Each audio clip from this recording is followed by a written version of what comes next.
Okay, just ready to head down to the mine. Just trying to get this adjusted right. With my service truck, got to go down, put some air in a couple of tires down there. Just going to jump in it now and head down. Going to make 3 videos. This is part 1, maybe even 4.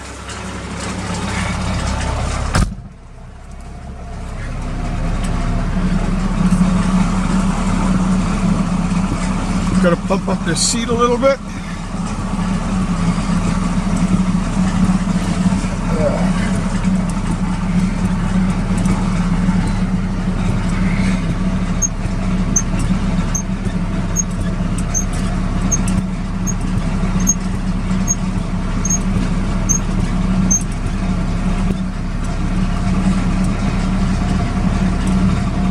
Okay. We're going to head down the mine. Just putting a new deck on my truck. And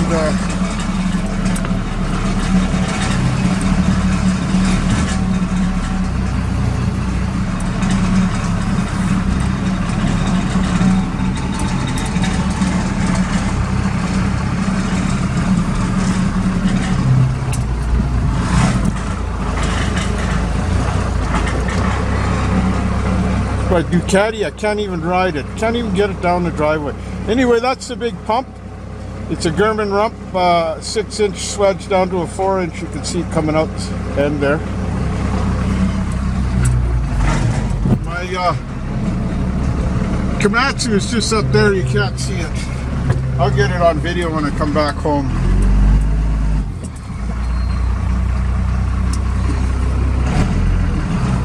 Okay, off we go.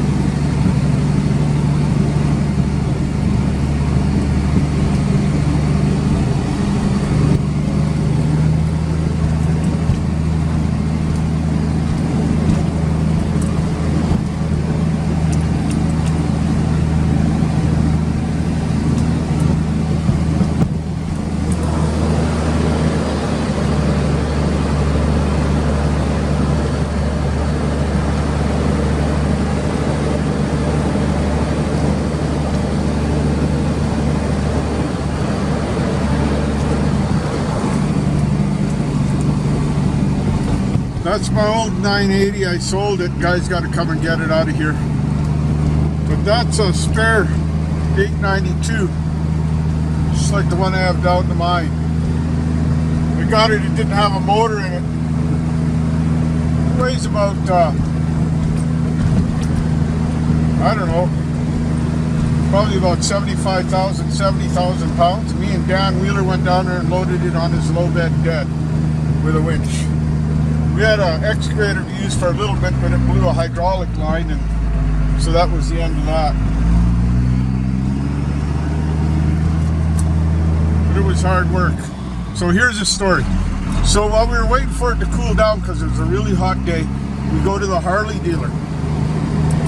And we both got bikes, and we've had them just about all our lives. Shit, I've been riding Harleys for over 45 years.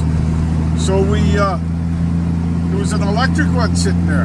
There was lots of people looking around and everything, and I says to the guy, what's with this electric bike? He says, oh yeah, we just got it in. And it was a funny looking thing. And I said, so can I take it for a test drive? He said, do you want to buy it? And I said, well, I don't know if I want to buy it until I take it for a test drive.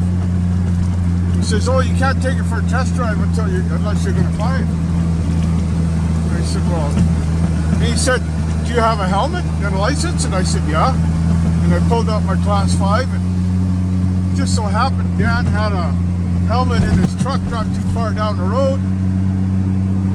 The guy went back and talked to somebody and said, no, unless you're going to buy it, we can't let you test drive it. I had no intentions of ever buying it. I just wanted to take it up the coke a little bit, see what it would do. Anyway, that's my story when we went to get that big John Deere.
It's hard to ride this big standard with one hand.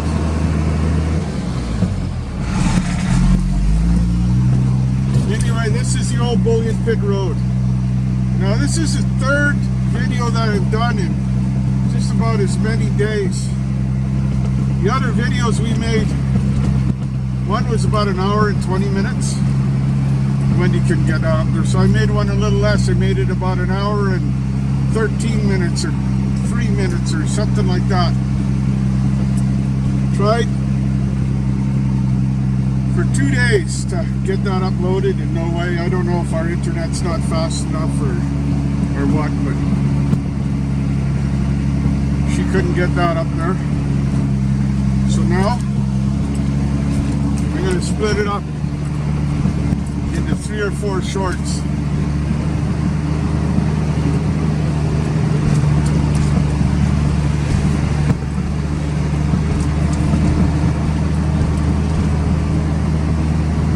Road was a little rougher, but when they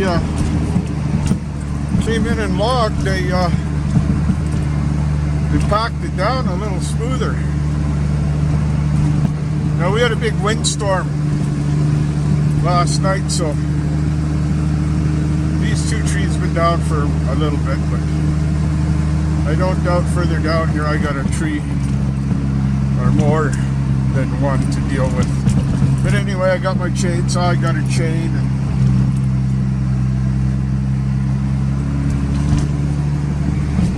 I hate cutting trees on the road.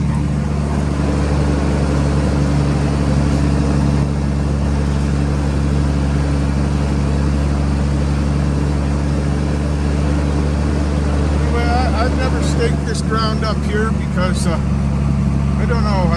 There could be gold in here. I just got so much ground down below there. I got over 900 acres, so from Cornell Forks to the Bullion Pit, both sides of the river, 21 cells and a legacy claim. I keep the legacy claim just mainly for an early tenure number to grandfather in on things. It's a tenure number that is before the 2 woodlots. On the right hand side of the road going in is the community forest woodlot. And then on the left-hand side is a private woodlot. And then just up from that is another private woodlot. Past there is another private woodlot. Most likely, these all in private woodlots, which are a type of a tree farm. So they logged all that this winter, but they've already replanted it. They did that about 2 or 3 months ago. Well, just after the fire. Fire here, we'll get to it in a few minutes.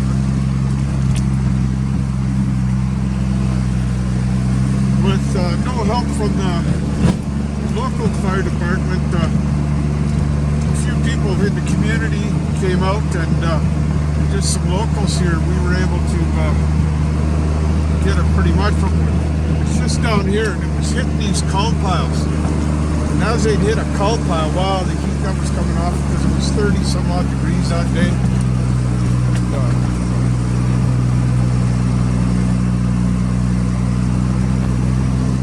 it's just past this big one. And it burned probably about four or five coal piles got burned. And then we were able to stop it at the 6th. And then this big one was the next one. And if that would have gone, there would have been enough heat to have started this bush on the other side of the road going in that. But anyway, the forestry was in here as fast as they could. First they had one helicopter with a bucket, then they had a second helicopter with a bucket, and then they brought in a water bomber, and then the crews got here because they were busy. We had fires all over the place. And the first day they had a small crew, but they went home early. We had to keep an eye on the fire. And the dicks were telling me about 1 o'clock in the morning it started up again. They were able to get it. These are the coal piles. Anyway, when the fire got into these trees and started going into these trees, and when it just started going in there, the water bomber came along and dropped the load right in there, put it up. I'm not sure how many loads he brought. 4 for sure, maybe 5. I heard somebody say 6, but 4 for sure. And the helicopters, they just kept going, and then they had a V6 cat here, newer one, and a big cat 300 size excavator. I can't remember what size it was, 330 I think.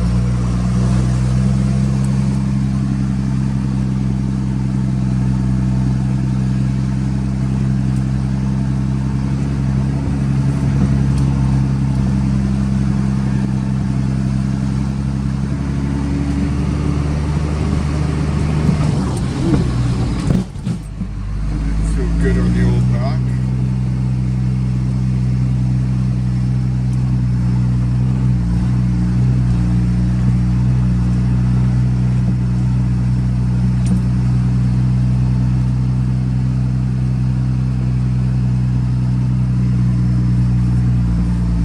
It's a great old truck. It's got a 3116 cat motor.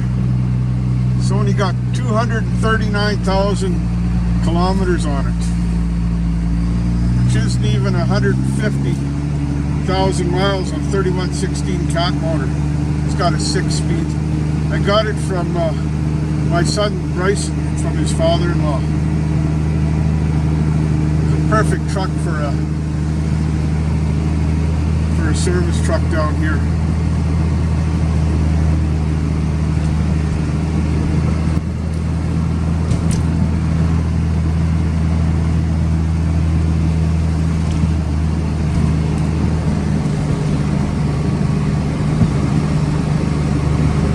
Ahead and end it for a bit because I see it says 13 minutes on here, and I hope that's not all the time remaining, because Wendy gave me she told me everything was charged and was ready to go. I don't have a spare battery. She didn't give me that. There's one for it, but she says it's kind of tricky to load, so I might have had trouble putting it in here. Anyway, they logged this all last winter. They leave all the debris just to help to keep moisture in the ground for the regen. A couple of years, I'll show you just down here, a couple of years this will all be growing up. Berries will all be everywhere through here. Raspberries, huckleberries. Just gotta find them.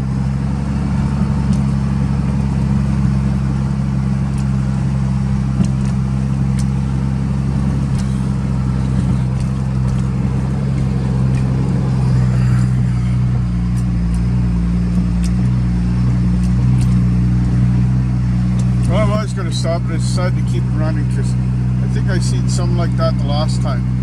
Last time I came down here, I did over an hour. Just down here, I'm going to stop it anyway and start another video. But this is the old bullion mine pit ghost town. Now people call it the bullion pit mine, but Layla Hampton told me one time it's not the bullion pit mine. The pit was put in after. It's the bullion mine pit, but everybody calls it the bullion pit mine now.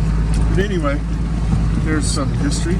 This is Dancing Bill's Gulch, named after Dancing Bill Leithram. It's a little creek that flows down through here. Good gold has been found on it, but as they were working their way up the creek, they got to about 18 feet of overburden and they stopped. So maybe one day somebody will go in here, but this is private property, and right now you'd never be able to mine here. The dicks wouldn't let you in. So Dancing Bill, every time he found a nugget, he did a little dance, and that's why they called him Dancing Bill.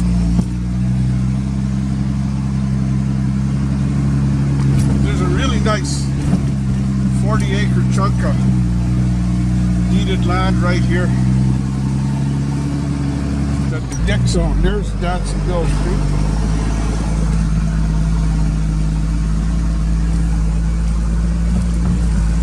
There's the bullion pit. They got a few cabins built in there. A couple of boys, the dad, good people. This is a 2-kilometer board on the way in, but it's not really 2 kilometers. It's only about 1.7 altogether to there. 1 kilometer isn't that 1 kilometer either. But it's where there's wide spots on the road for a logger truck to pull off the road and another logger truck to get by. So when they don't log in here very often, and when they do, it's usually the winter time, and I'm not down here anyway. But you have to have a radio and you have to call. I have a radio in one of my trucks, but this one doesn't. I have radio in my crane truck. I have a radio in my rock truck, and another radio in my loader. And I got a handheld radio for the guy who's running the wash plant. So down here everybody is on contact with radio.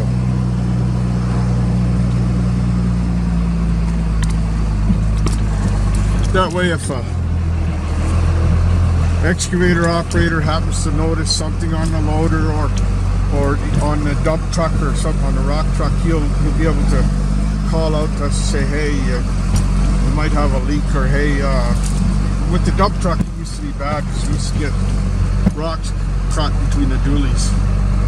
But a few years ago I managed to scrape up enough money to go and buy myself a cat rock truck.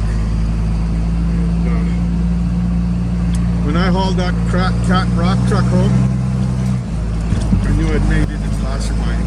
Didn't have an old cat. Well, I had a nice tandem dump truck. I sold it for the same price I paid for it, and I used it down here for 5 years. And the guy was just able to take it in and a few things straightened out with the lights and the mud flap put on and a couple other things, and he was able to recertify it for the road again. So I looked after it. It was a nice truck, but like I say, I don't know how many 22.5 tires I went through with rocks getting caught in there. One season I went through 5.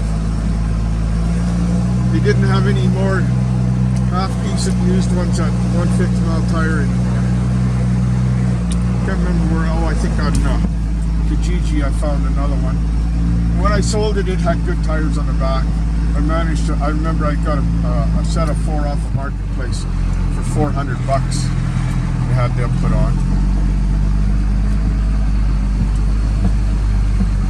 Before I had the tandem Ford, I had a single axle Chev with a 427 ended on propane. It was okay, but it only had a 4 and 2, so it was. You could have never come out of the mine with a load of gravel, I don't think. I don't think it would have had enough power. It wasn't geared low enough. Mind you, bull low and low range was slow, but it took everything it had just to come up out of there empty. I drove it down once and out once. The same with the rock truck. I drove it down, I ain't driving it out of there. Ain't driving the loader out again either. Not driving the great big John Deere out. Too far. Gotta walk it out. least to just up here to load it on the low bed. So you got to walk it out about a good 4 kilometers.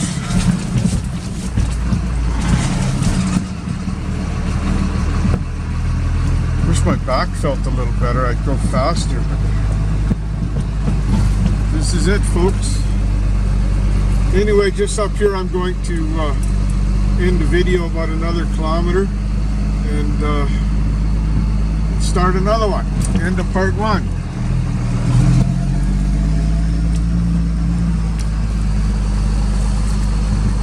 This little pond here, I know you look at it an awful small, but there's no pair of ducks in there this year, but normally we have a pair of ducks in there. And they do a little flop around, make a little noise when you drive by. I've seen that for the last 20 years, but they didn't come back this year.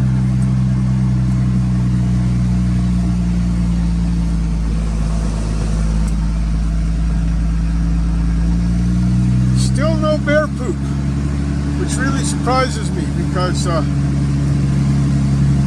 normally bears scat from one end of this road to the other, especially during berry season like right now. In the bush here, all the way along here, there'll be big patches of huckleberries. And I shouldn't be telling anybody that. There'll be lots of people looking at this video. And this is easy access right here. But it's hard to find. You got to go stumbling through the bush and try and find them.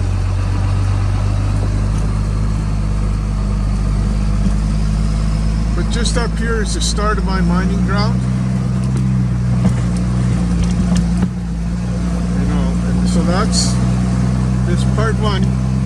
It's a video from my house to where my ground starts.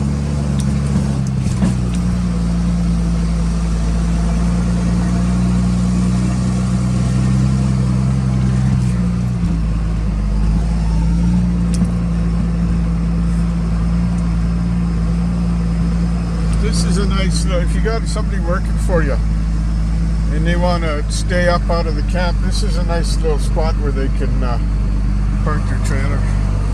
But this is where I turn low beds around. This is as far as I've ever brought low beds in. This road here goes up to the biggest raspberry patch you ever see. It's huge. Would fatten a bear up for the whole winter. We've gone up there and picked at least 8 pounds, 7, 8 pounds up there. And Wendy's gone up with some of her friends and picked. Me and Wendy went up there and picked. We've already made jam.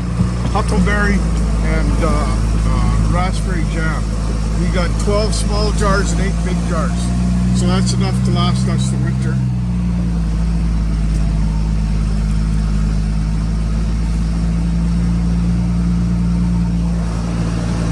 Okay.